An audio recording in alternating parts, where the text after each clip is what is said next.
الشوط الرئيسي شوط الخنجر وبيت الشعر الذي ذهب مع الزلزال، زلزال المضمرين ناجي بن مسفر الرزق. كما نذكر بأن من حصلت على ثاني المراكز هي سيوف التابعة والمملوكة للسيد عبد الله بن صالح الكربي. على بركة الله مشاهدينا ومتابعينا الكرام، يزاح الستار مرة أخرى وينطلق شوط جديد ورمز آخر في الانتظار. الله، انطلق الشوط الرئيسي الخاص للقعدان المفاريد من مسافة 1500 متر، بداية مع مقدمة الشوط ومع سعد. الله يا سعد للسيد هادي بن صالح بن عفيشة الرزق مع المركز الأول ومع صدارة هذا الشوط.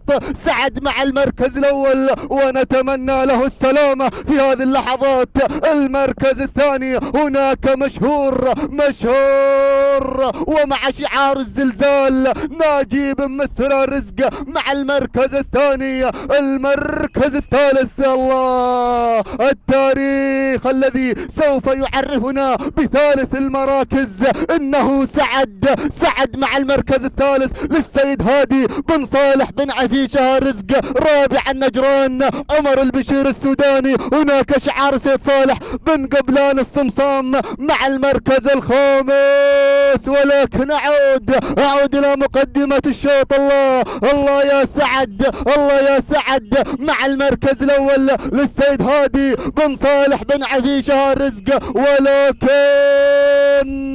هنا الاختراق، هنا الهجوم، هنا سعد غير في هذه اللحظات للسيد هادي بن صالح بن عفيشة الرزق. وال200 متر الأخيرة سعد يا سعد، هنا الله، سعد مع المركز الأول للسيد هادي بن صالح بن عفيشة الرزق. ولكن مشهور غير مشهور، يا ابو سلطان، يا ابو سلطان هنا مع مشهور، هنا هادي بن صالح اللحظات الأخيرة.